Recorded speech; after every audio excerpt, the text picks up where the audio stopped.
Boa tarde, pessoal. Eu sou o João, eu sou formado em Ciência da Computação em Lavras, eu fiz um mestrado em Itajubá depois, em Inteligência Artificial, e desde depois do mestrado eu comecei a trabalhar com Python, e venho trabalhando com Python até hoje, já estou na terceira empresa já, e essa palestra aqui, essa aula aqui, a intenção é eu mostrar para vocês como que a gente usa o RabbitMQ na empresa que eu trabalho na Educar, é como se fosse um Netflix de educação, assim.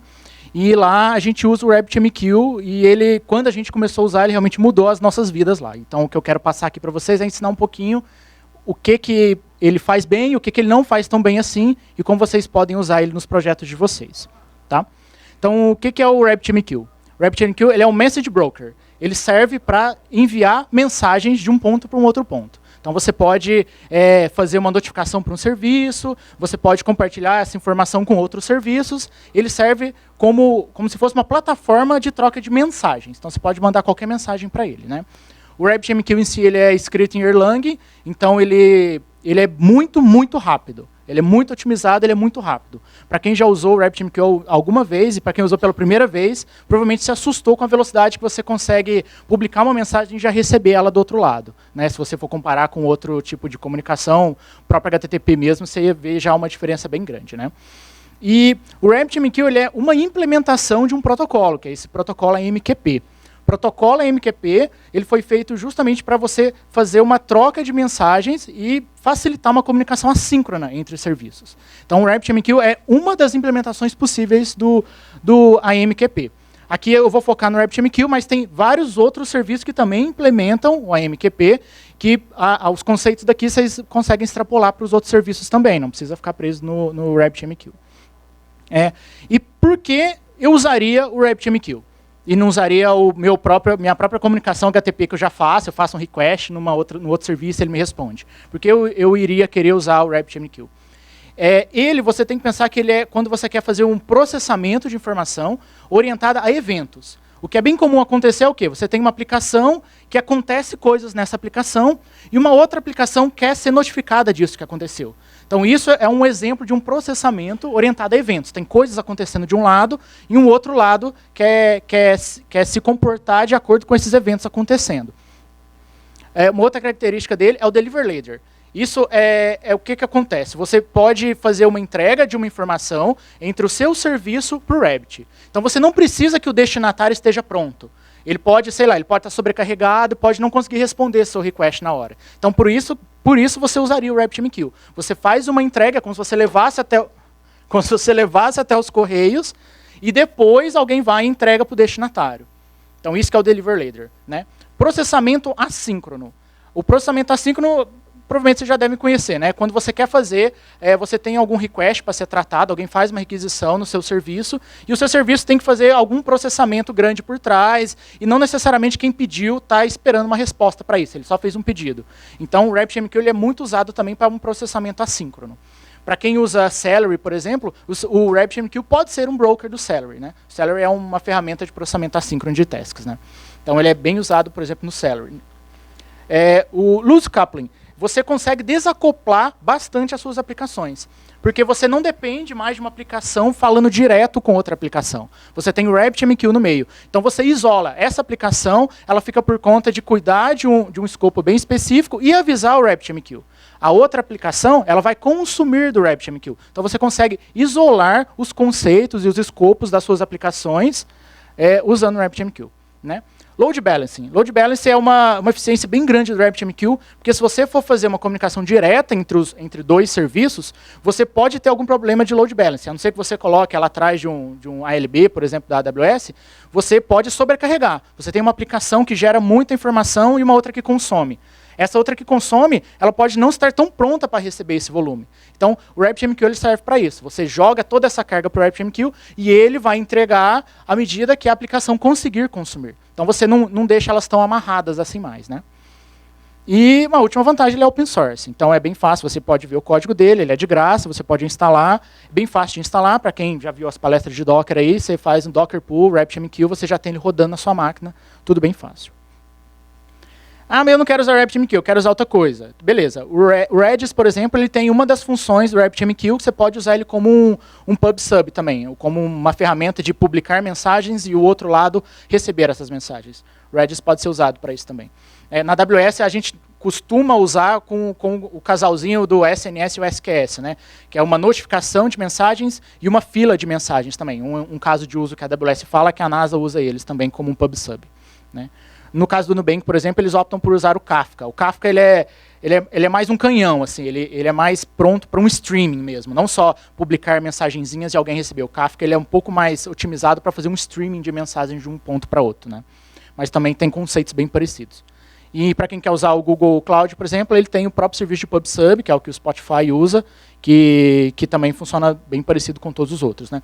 Obviamente que eles resolvem o mesmo problema, mas eventualmente as implementações são diferentes mesmo, né? No caso de usar o Google PubSub, não necessariamente o seu código que roda no Google PubSub vai rodar no Kafka, né? Bem provavelmente não. E eu estou falando de PubSub, mas o que é o PubSub? PubSub, para quem fez uma faculdade aí, deve ter estudado em alguma disciplina aí, que é quando você tem dois atores, né? Você tem um lado alguém querendo publicar coisas e você tem do outro lado alguém consumindo essas coisas. Então você vê que a comunicação não é direta entre eles. Você tem alguém no meio, que é justamente uma fila. Então tem alguém de um lado colocando coisas na fila e alguém do outro lado consumindo coisas na fila, né? O pessoal na faculdade gosta muito de usar o exemplo de PubSub para você treinar semáforos, para poder travar essa fila, alguém consumir a fila, etc. Então, PubSub é um conceito bem simples. É alguém colocando mensagens e um outro cara consumindo essas mensagens. Tem a grande vantagem deles, não está falando direto, então esse cara pode encher a fila mesmo que esse outro lado não exista, não tem problema. Justamente isso que é você fazer essa separação entre os dois lados, né? E você pode lotar essa fila e esse cara aqui consumir na velocidade que ele dê conta. Então tem várias vantagens por trás, que essas que eu comentei aí. E o que é o protocolo AMQP? O AMQP ele tem alguns conceitos, que eu vou passar esses conceitos aqui para vocês, que são conceitos que você tem que saber, porque na hora de você escrever o código, a lib, por exemplo, ela vai começar a pedir essas coisas. O que é uma exchange, por exemplo. Então, como que funciona de modo geral o protocolo AMQP? Você tem do lado um cara publicando, então ele é o publisher, uma mensagem, e essa mensagem, ela não vai para uma fila direta, ela vai para uma exchange. Você pode pensar esse exchange como se fosse um roteador. Então, o seu cara que publica, ele manda uma mensagem para uma exchange. Então, tudo isso aí tem que estar declarado no código. Eu vou mostrar para vocês no próximo slide, né?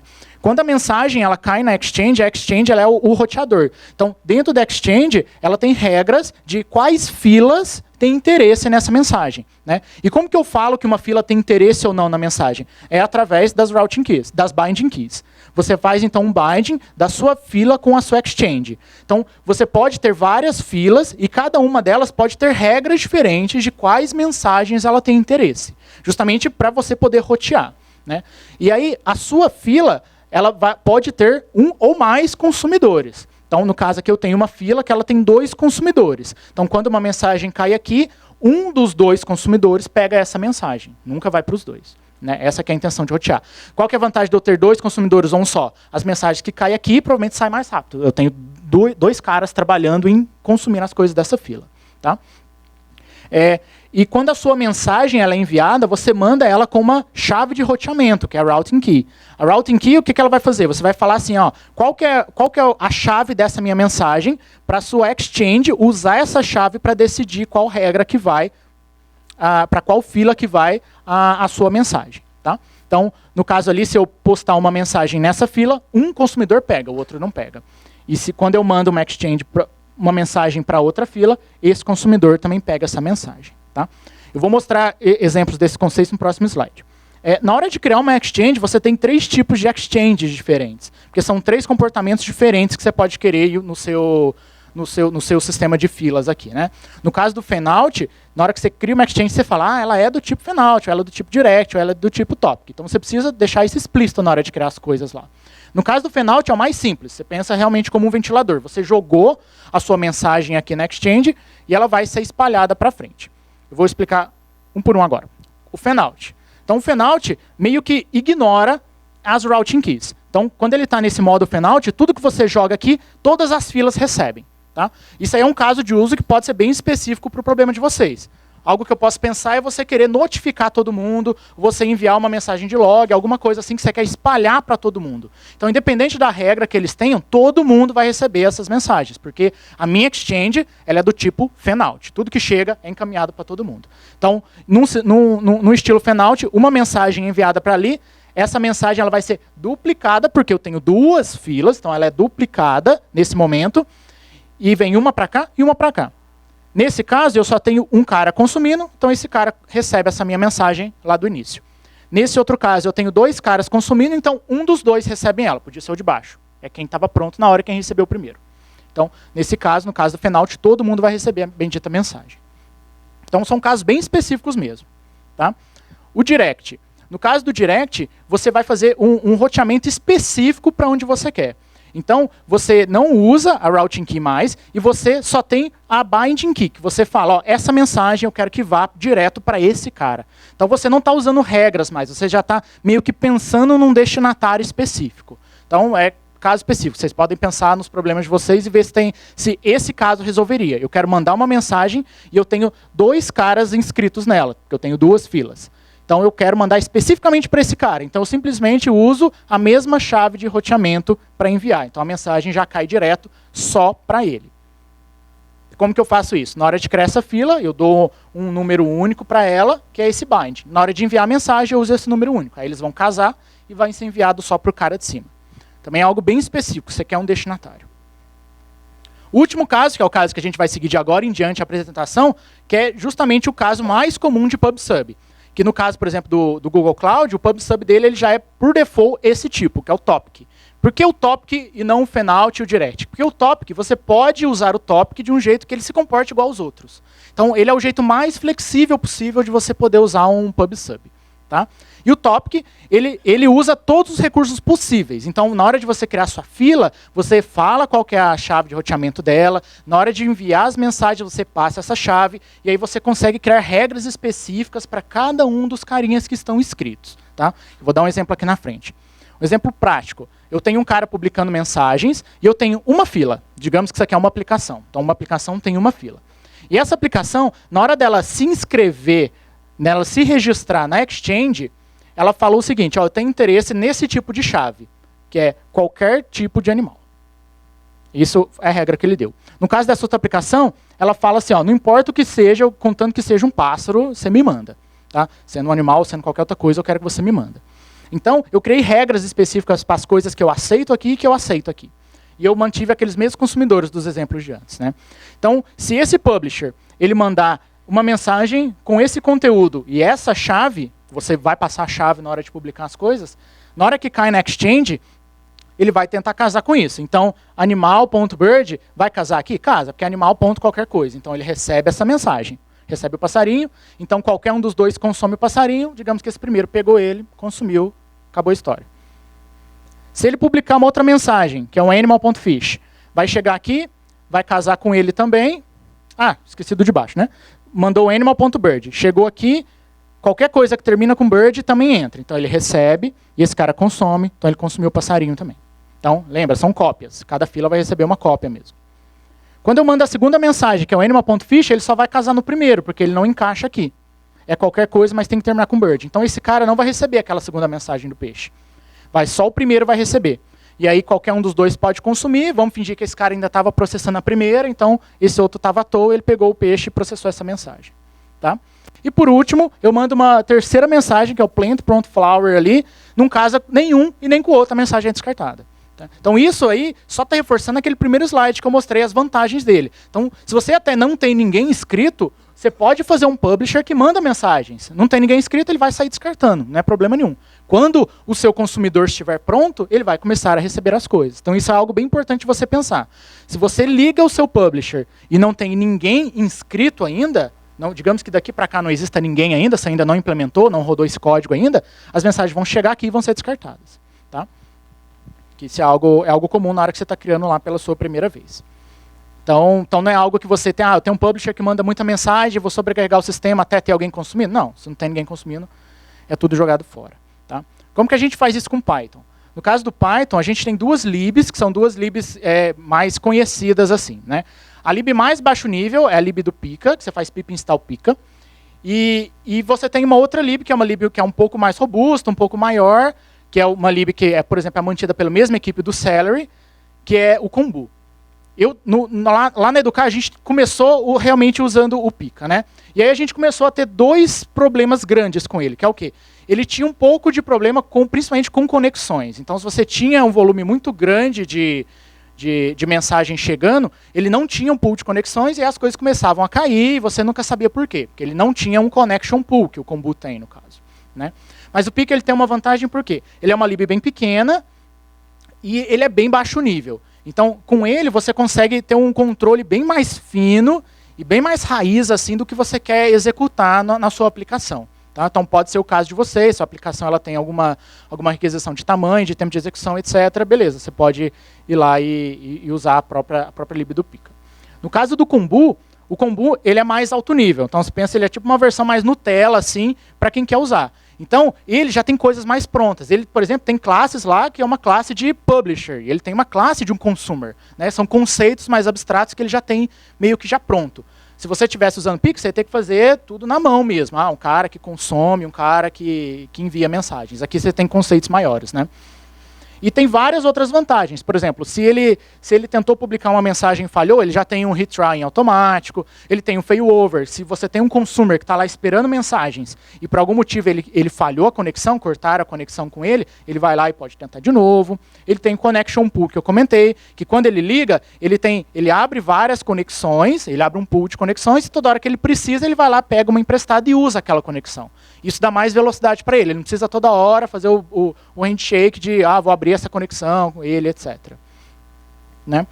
E ele é alto nível, como eu comentei, então ele tem conceitos mais próximos do que a gente quer obter, que é um consumer, um publisher, etc. E ele é mantido pelo mesmo projeto do Celery, que é um projeto gigante. Né? Esse aqui é um exemplo de um código de como seria um produtor usando o Kombu.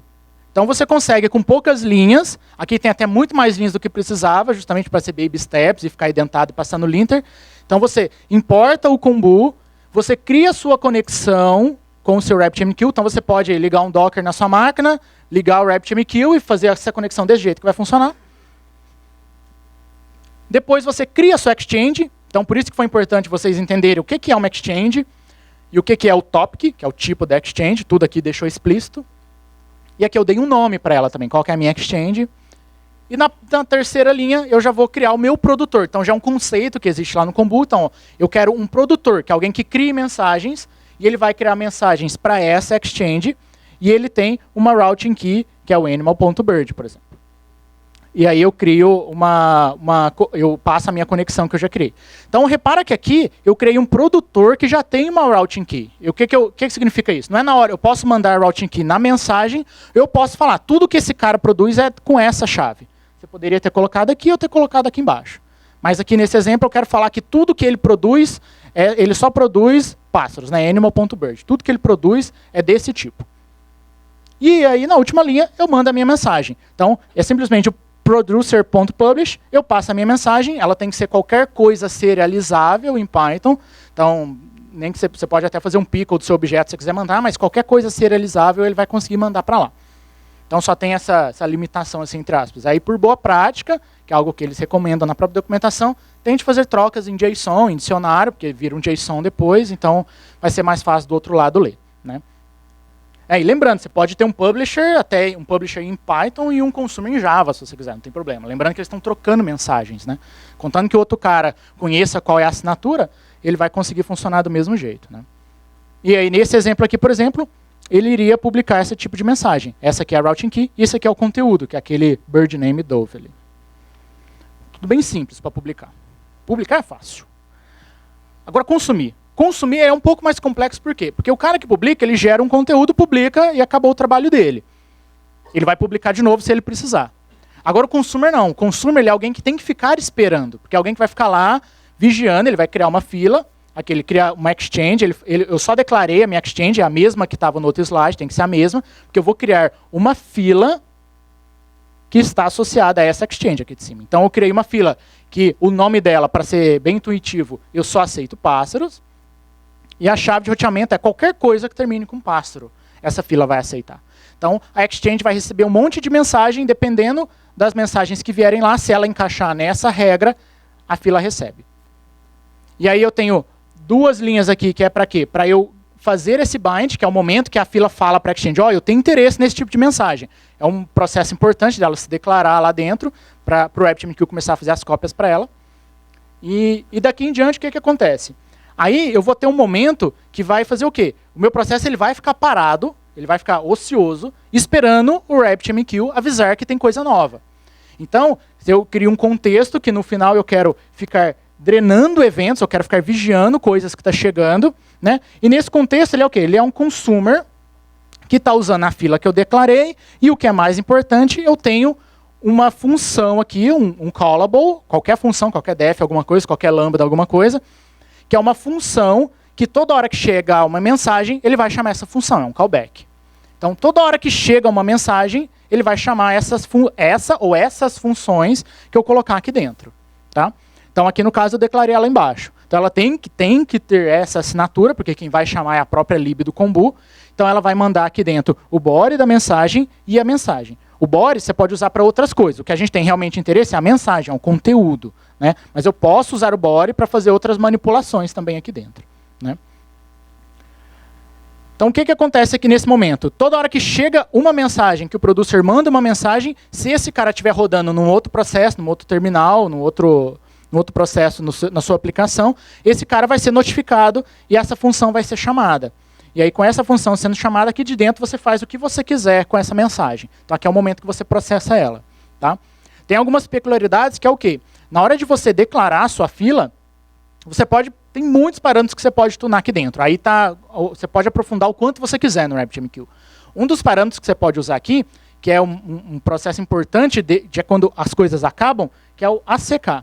Que é quando você manda uma mensagem e o cara recebeu essa mensagem, ele tem que de alguma forma falar, beleza, eu recebi. Ele tem que confirmar, porque o RabbitMQ não manda para mais ninguém e considera a mensagem como processada. Então tem vários jeitos de você fazer isso. Você pode fazer manualmente. Digamos que eu quero receber a minha mensagem, processar ela, e só se tudo der certo aqui, eu confirmo que eu processei. Então seria com esse exemplo de código. Lá no final do meu método, que depois que eu processei a mensagem inteira, eu falo, ACK, ela foi aceita, pode descartar aí, pode mandar a próxima. Tá? Tem outro jeito, digamos que eu quero, por exemplo, processar coisas mais rápidas. Porque pensa, isso aqui pode ser lento, né? Eu vou receber, vou processar, depois eu vou avisar que eu recebi. Isso aí leva tempo. Eu posso, no momento da declaração, falar, quando você me entregar, que chama auto-ACK, é um parâmetro aqui. Você fala para ele o seguinte, quando você me entregar uma mensagem, considera que eu fiz.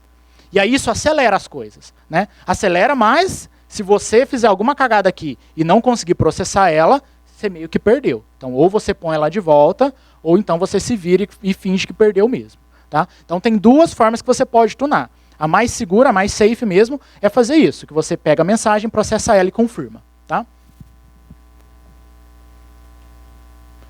Um problema na vida real agora. Como que a gente resolveu esses problemas lá?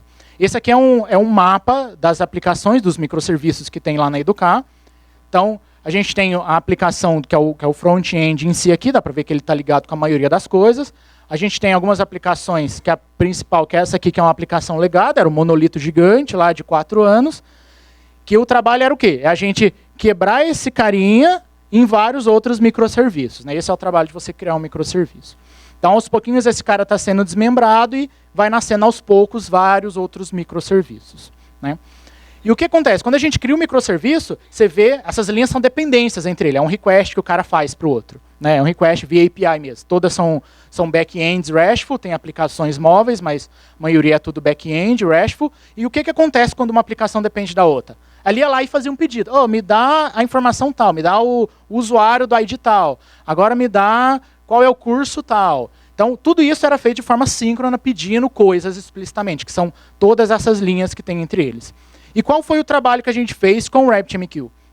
Muita coisa a gente começava a ser comprometido, porque quando você faz um processamento síncrono, você faz um pedido REST para a pessoa, pedido via HTTP, um GET, você depende do outro cara estar pronto. E isso aí nem sempre acontecia, às vezes ela estava sobrecarregada e tudo mais. Então, com o RabbitMQ, a gente começou a criar outras conexões, que é essa que eu destaquei. São duas aplicações que eu vou dar o exemplo de agora em diante, que é o quê? É uma aplicação que ela é específica por calcular o consumo do usuário. Então, quando tem um usuário assistindo um curso, cada minuto assistido é um evento que essa aplicação recebe do player. Então, é uma aplicação que tem uma quantidade de eventos recebidos bem alta. E aí, a gente tem uma outra aplicação que depende muito dela, que é uma aplicação de recomendação. Vocês conhecem a feature que vocês veem em vários outros lugares, Netflix, por exemplo, continue assistindo, né? Você estava assistindo um negócio, depois você volta, você quer continuar de onde você estava. Então, essa aplicação, ela faz esse cálculo, por exemplo. Então, por isso ela depende para saber onde o cara estava assistindo para eu poder recomendar. Né? Eu posso recomendar para ele continuar de onde ele estava, ou para ele recomendar para ele continuar 5 minutos antes, que é mais ou menos o que o Netflix faz. Né? Eu posso simplesmente recomendar que ele faça a próxima aula. Ele já estava lá no finalzinho, já estava despedindo. Posso recomendar que ele faça a próxima aula. Então, essa aplicação vai depender justamente dos eventos que essa outra recebe. Tá? Então, o RabbitMQ é uma solução perfeita para isso. Você tem alguém gerando uma porrada de eventos e outra aplicação que depende desses eventos. Então, tem essas duas aplicações que eu comentei, e elas tinham uma troca de informação via HTTP muito grande, que na época lá, há um ano atrás, era 15 requests por segundo de uma aplicação para outra, só desses eventos de consumo. Então, o que acontecia? Ela enviava, ela fazia pedidos, e eventualmente ela precisava de mais informações, então ela pedia mais informações para o microserviço de consumo, para ela poder fazer as recomendações. Então, esse aqui, por exemplo, é um print do New Relic, que é o serviço que a gente usa para controlar a performance de aplicações. Então, aqui são requests por minuto, e aí ao redor de um dia. Né? Então, você via que você tem picos e tudo mais. Então, você precisa de uma solução flexível, que se você otimizar a sua aplicação para esse ponto aqui, para fazer um request, na hora que chega nesse ponto, ela não dá conta. Se você faz sua aplicação pronta para isso, você vai ficar queimando dinheiro quando ela chegar nesse momento. Então, por isso que o RabbitMQ é flexível o suficiente para... Tem uma carga alta, a fila vai enchendo. Tem uma carga baixa, a fila está baixa. Então, ele está sempre pronto e uma aplicação não faz a outra ficar lenta. Elas não dependem mais, depende só do Rabbit mesmo. Então, é meio que cada um cuida do seu próprio problema. Né? E qual foi a solução? Lá, a maioria do back-end é Python e é Django, e a gente usa o Celery. Então, o que a gente fez? Então, a gente tem uma aplicação que tem um modelo do Django mesmo, que salva um evento. O usuário consumiu um curso tal, no momento tal. Então, você tem um request que ele recebe da própria aplicação, do próprio player. O player faz um request e eu salvo um modelo no banco. Falando, usuário tal, consumiu o minuto tal, do curso tal, da aula tal, e etc. Guarda todas as informações do banco. Então, o que a gente fez? A gente começou a usar o próprio Django, usar o próprio post save, que é um signal de toda hora que alguma coisa vai para o banco, ele chama uma função que eu deixar registrada. E essa função vai simplesmente mandar ela para o PubSub, para o RabbitMQ. Como que a gente faz isso? A gente tem um modelo que está no banco. Então, a gente reaproveita e usa o próprio serializador que a gente usaria se fosse um request via HTTP. Por que a gente faz isso e a gente não bola um outro bole? Justamente para ficar uma assinatura igual. Se você faz um pedido via GET para a aplicação de um recurso, ele vai te dar um formato. Se você recebe esse mesmo recurso via PubSub, ele está no mesmo formato. Então, todo mundo que recebe informações dela, recebe tudo no mesmo formato. É uma decisão nossa. Você poderia simplesmente decidir publicar só alguns campos de interesse. Beleza, a gente optou pelo serializador justamente para deixar as assinaturas mais homogêneas, independente de ser via REST ou via PubSub. Mas aí o que acontece? Quando você faz esse request, se nesse momento eu for mandar tudo, preparar tudo e mandar tudo para o RabbitMQ, esse cara que fez o pedido vai ficar esperando isso. E isso não é legal. Eu quero responder ele rápido. Então o que eu faço? Eu peço para o Celery preparar a mensagem e publicá-la no RabbitMQ. Gera um overhead, porque eu recebi um evento, eu mandei para o worker mandar para o Rabbit. Beleza, é um overhead, mas o overhead que a gente optou por usar só para a gente ter um tempo de resposta mais rápido. Eu gero um tempo maior para publicar coisas, porque eu tenho alguém no meio, que é o worker, no meio, que é um cara que só fica por conta de empacotar a mensagem bonitinha e mandar para o RabbitMQ, mas eu ganho velocidade de resposta. Quando ele publica essa mensagem, do outro lado eu tenho uma outra aplicação, que ela tem um worker, ela tem um processo, que está rodando aquele código do consumer que eu mostrei. Então, é um processo que está o tempo inteiro ocioso, esperando coisas chegar no RabbitMQ. Então, esse cara, ele está inscrito no RabbitMQ para poder receber cada evento que chega, ele consome e executa uma função, que essa aqui, no caso, seria a função de recomendar. Eu recebi aquele evento, o cara consumiu naquele minuto, e aí eu faço os cálculos. Essa aula é a próxima aula, ele acabou a aula, não recomenda nada, e etc. Então, aqui está toda a lógica de poder processar essa mensagem. Mas o segredo todo está em quê? Em você usar o RabbitMQ para separar bem forte um do outro. Né? Você poderia fazer com webhook e tudo isso você deixa um amarrado no outro. Com o RabbitMQ você consegue isolar muito uma aplicação da outra aplicação.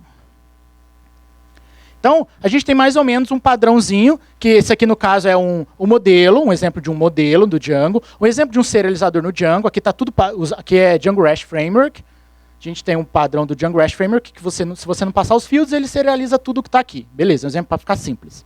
E aqui eu tenho aquele signal que eu comentei, que significa o quê? Toda hora que um modelo do tipo watch, que é aquele lá de cima, for salvo, depois que ele for comitado no banco, executa isso para mim. E o que eu quero executar? Eu quero chamar um workerzinho, que é o worker responsável por publicar coisas. Então ele consegue receber qualquer modelo e publicar esse modelo no Rabbit, justamente para deixar rápido as coisas. E esse aqui seria um exemplo. Então eu teria esse tipo de body, que é o mesmo body que alguém receberia se fizesse um get na aplicação por esse recurso. Eu tenho uma routing key. A routing key, o que eu faço? Eu tenho routing keys que eu falo o que aconteceu com ele. Então eu falo, eu estou publicando um evento de assistido que acabou de ser criado. Pode ser criado, pode ser atualizado, pode ser apagado. Por que eu uso isso como routing key? Porque o cara que está inscrito nisso, ele pode ter interesse só nos que foram apagados. Então, na hora do cara consumir, ele fala, não tem interesse em created, não, tem interesse só em deleted. Então aqui é onde a gente reaproveita os próprios recursos que o Django nos dá para poder usar como roteamento. Então eu falo o que está acontecendo com aquele modelo. Porque o cara que está inscrito, ele pode optar por nem receber essa mensagem, ele não tem interesse em receber tudo. É melhor já ser descartado pelo Rabbit do que ele receber, abrir, ver se tinha interesse, entendeu? Se tem coisa que ele consegue descartar antes, melhor ainda. Então a gente tem uma exchange. A exchange, a gente optou por dar o próprio nome do modelo, então fica um exchange, são recursos. Então se eu tenho outra aplicação, nada a ver, que tem interesse também nesses eventos, igual o microserviço de recomendação tem, ele se inscreve no watch e ele tem uma cópia, igual o recomendação tem. E eu dou um nome para a fila. No caso, a gente optou por usar os nomes, o próprio nome do microserviço, o nome do modelo e a chave de roteamento. Podia ser qualquer string aqui. A gente chegou nesse padrão justamente porque a gente tem muitos microserviços com muitos modelos, eventualmente até com nomes parecidos, e eu posso ter, com esse padrão, eu deixo tudo muito flexível. Eu posso ter no mesmo microserviço uma outra inscrição no mesmo recurso, mas com outra chave. Então, assim, dá uma flexibilidade absurda. Tá? Mas você poderia colocar qualquer string aqui, pode ser qualquer coisa. É o nome da sua fila, é a cópia, é a fila que vai receber a cópia das mensagens. Tá? Isso aqui é o nosso padrão, não é nada regra, não. Isso aqui é a dashboard do RabbitMQ. Ele é lindo para você debugar. Por quê? Porque ele tem uma dashboard, uma UI linda para você acompanhar as coisas acontecendo. Então aqui é um exemplo de uma fila, isso aqui é o exemplo daquela fila. Então eu tenho aqui quantas mensagens estão prontas, e quantas as mensagens eu tenho no total, e quantas ainda não foram confirmadas. Então significa o quê? Que eu tenho 32 mensagens que ele entregou, o cara está consumindo, mas ele não deu o ACK ainda, ele está consumindo de alguma forma. Tá? E aqui embaixo eu tenho as taxas que as coisas estão acontecendo. Então eu tenho 108 mensagens por segundo sendo entregues, e eu tenho 46 mensagens por segundo que são confirmadas automaticamente, ou seja, ele entrega e considera que foi feita, e eu tenho outras 73 por segundo sendo confirmadas manualmente. Então aqui é um exemplo de uma fila que tem caras consumindo as coisas de lá, alguns confirmam automático e alguns confirmam de forma manual. Beleza? Então, é isso. Perguntas?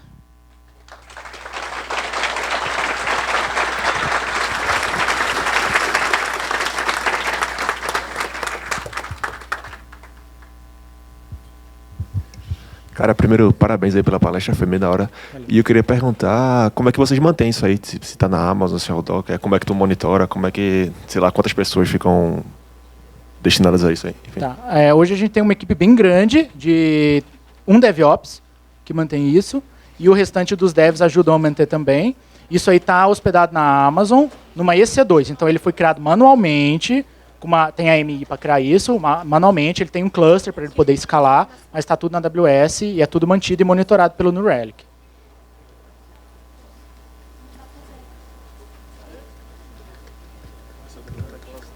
Mas tem serviços prontos do Rabbit, se você quiser assinar, entendeu? Você só assina um serviço, ele mantém para você, igual você tem bancos mantidos, tipo MySQL, Aurora, etc. Opa, João, boa tarde. Parabéns pela palestra. Obrigado. Uma dúvida que eu tenho Eu trabalho na Olist, a arquitetura da Olist, a gente tem uma... Cara, é bem parecido com o que você explicou. Uhum. E um problema que a gente tem hoje é que a gente usa SQS e o tipo de fila SQS que a gente usa, ele não tem ordem. Então, o consumidor ele pode puxar uma mensagem meio que em qualquer ordem. E para garantir essa atualização de alguma coisa, por exemplo, eu posso, como eu puxo qualquer mensagem, qualquer hora, a gente volta e quando a gente está usando um cara que consome a fila, a gente volta e pergunta para a API, essa informação aqui, ela ainda é legal, sabe? Entendi. Como que vocês fazem isso hoje? Tipo, é uma estratégia parecida? Tá, no nosso caso, os nossos eventos, eles também não são tratados na ordem que ele chega. Isso pode acontecer, porque tem vários workers, um pode demorar mais que o outro. Isso é normal. No momento que ele é tratado, como a gente está mexendo com o tempo mesmo, na hora dele ser analisado, a gente sabe que ele é um evento anterior a um que a gente já tratou. A gente consegue isso localmente sem perguntar. Mas para resolver esse problema, aqui no caso do RabbitMQ, você pode pedir que tenha um worker que pede uma mensagem por vez. Aí você vai ter um processamento mais lento, mas você vai garantir que tenha ordem. A solução que a própria doc do RabbitMQ dá é essa. É um worker pedindo uma mensagem por vez. Porque tem algo que eu não comentei, que você pode ter um worker que pede 10 de uma vez e processa elas, para já aproveitar a viagem dele ter ido lá e pedido. Né? Então, um jeito que eles garantem que vai ser tudo tratado na ordem é assim, sem precisar fazer algum processamento por fora, igual vocês fazem de perguntar para a API e confirmar a validade da mensagem. Né? Massa, obrigado. Nada. Alô? Pessoal, queria agradecer a todo mundo. Infelizmente a gente estourou o tempo para perguntas. Então, obrigado, João. Obrigado, se alguém tiver mais pergunta, pode falar com o João ali fora. Qualquer coisa, fala com ele.